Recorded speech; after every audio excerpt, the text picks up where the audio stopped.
Selamat sore Pak Hadi. Sore, sore. Satu pertanyaan Pak Hadi. Kenapa sampai hari ini pekerja migran Indonesia belum bisa diberangkatkan? Itu aja Pak Hadi.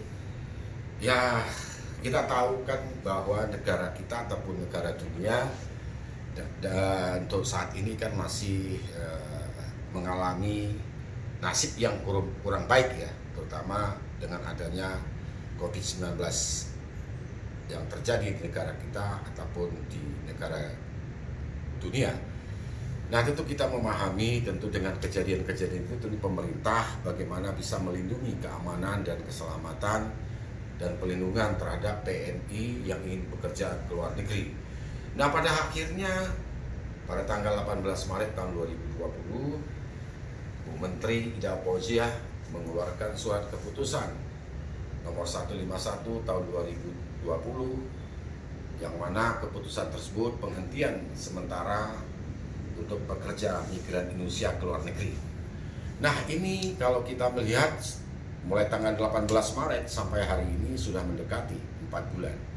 Nah, tentu ada kepastian-kepastian yang harus dilakukan, khususnya Bu Menteri Tenaga Kerja tentu dibantu dengan instansi-instansi yang lain. Nah, kalau ini terjadi terus-menerus, tidak tahu kapan harus Kepmen 151 dicabut, tentu berdampak terhadap lebih kurang 50.000 TNI yang sekarang berada di rumah, mungkin saja masih ada di BLK-BLKLN yang ada di P3MI. Nah, saya hari ini membaca di grup bahwa ada surat.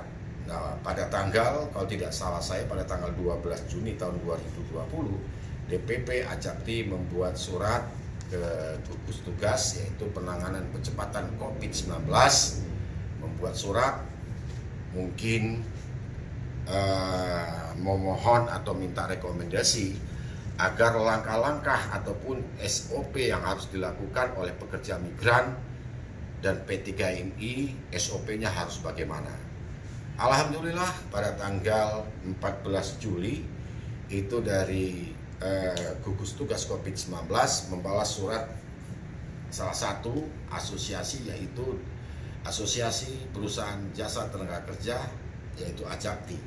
Nah, di situ ada 4 poin yang disampaikan oleh gugus tugas COVID-19, tentu dalam arti pengamanan, bagaimana kita bisa mengamankan PMI sesuai dengan protap yang sudah harus dilakukan oleh P3MI terhadap PMI.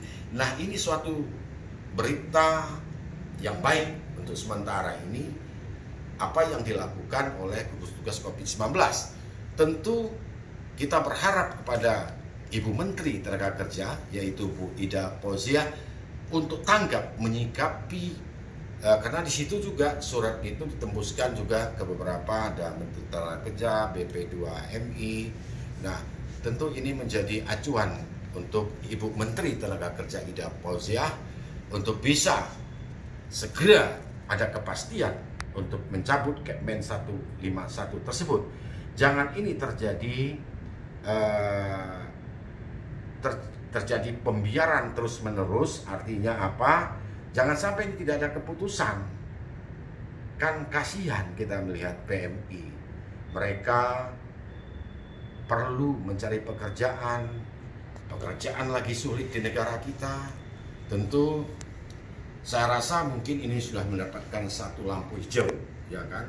Satu lampu hijau. Memang kita tahu juga beberapa asosiasi juga berusaha ataupun P3MI per orang juga berusaha bagaimana meyakinkan kepada Bu Menteri Tenaga Kerja ataupun Kepala BP2MI dan instansi yang terkait agar ini segera untuk dicabut Kepmen ini 151 ini tahun 2020. Jangan sampai ini pengangguran ini bertambah. Karena apa?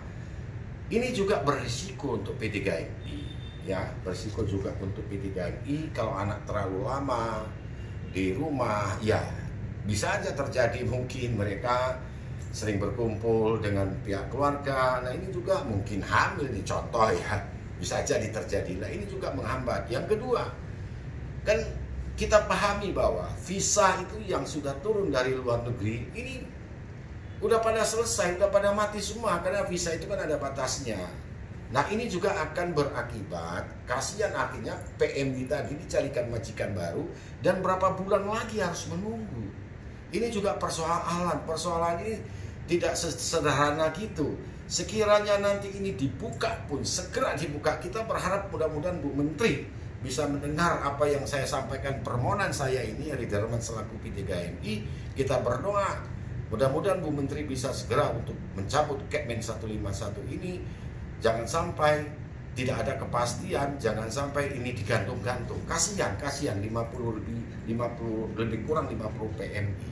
Nah ini yang tidak ada kepastian, juga P3MI juga. Nah ini juga kita berdampak, ya kan? Banyak yang sudah pada resah juga ini P3MI, ya kan? Ini juga jadi persoalan untuk kita bersama sepertinya. Jadi tidak hanya pemerintah, tentu juga PMI dan P3MI. Kita menyadarilah bahwa perlindungan keamanan itu nomor satu. Tetapi ini kan tidak terlalu kita ini rasa khawatir yang berlebihan gitu loh. Ya kan, karena di negara penempatan pun negara mereka yes mereka tidak ada masalah.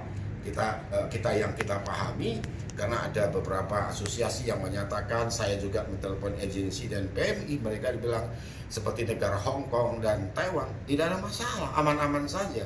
Nah apalagi yang kita tunggu, Bu Ida Fauzia. Mudah-mudahan Bu Ida, kami mohon untuk bisa mempertimbangkan dengan perasaan ataupun hati nurani. Kalau kita bicara ya semua kita kembalikan ke Allah, tapi kita namanya manusia akan berusaha, kita berdoa. Kapanpun kalau kita bilang mati, kapanpun kita bisa mati, tapi tetap berusaha, tetap kita tahu bagaimana menjaga kesehatan kita masing-masing. Saya rasa kalau PMI itu bekerja di luar negeri lebih aman mereka. Kenapa? Mereka itu tinggalnya di rumah, mereka tidak akan kemana-mana. Bicara aman, mereka tuh aman di rumah gitu loh, ya kan? Jadi mereka tentu tidak akan kemana-mana, karena pun mereka pasti dilarang oleh majikan untuk kemana-mana keluar rumah. Jadi kalau bicara menurut saya dari sisi keamanan, apalagi mereka kerja di rumah, tentu dari safety keamanan saya mempunyai pemikiran dan keyakinan itu lebih aman. Nah selain itu kan tentu kita berdoa kepada Allah, kita kan punya keyakinan kita mohon kepada Allah. Nah disitulah yang kami mohon kepada Bu Menteri Tenaga, Kepala BP2MI, kalau kita sudah tahu Pak Beni bagaimana untuk ini segera dibuka seperti itu. Mungkin itu. Untuk sekali lagi Pak Heri, kenapa sih negara yang di negara penempatan, ya negara penempatan kok tidak menerima? Bukan, jadi negara penempatan itu sampai saat ini itu masih ada yang menerima. Jadi negara penempatan itu, kalau memang negara penempatan itu tertutup, tentulah kita tidak akan menempatkan pekerja migran Indonesia ke luar negeri. Nah, kita yang mana kita tahu negara penempatan itu kan masih terbuka, masih menerima pekerja asing untuk bekerja di negara, contohnya aja Hong Kong dan Taiwan, apa yang kita dapatkan informasi seperti itu. Nah, mungkin itu kecuali tertutup ya, mungkin tidak bisa kita menempatkan PM kita ke luar negeri. Tapi yang jelas sekali lagi kami mohon kepada Bu Menteri Tenaga Kerja dengan kerendahan hatinya, mohonlah ini dipikirkan yang baik, jangan sampai orang-orang kecil ini tidak mendapatkan pekerjaan yang layak.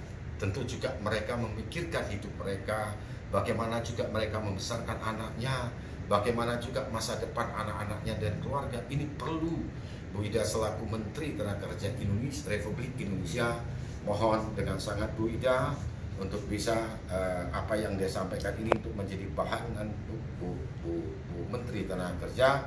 Semoga kita doakan Ibu Menteri Tenaga Kerja tetap sehat, begitu juga Kepala BP2MI tetap semangat untuk membasmi calo dan sindikat-sindikat yang menempatkan warga negara Indonesia secara ilegal atau non prosedural. Pak Beni Ramadhani tetap maju, kami ada di belakang Anda.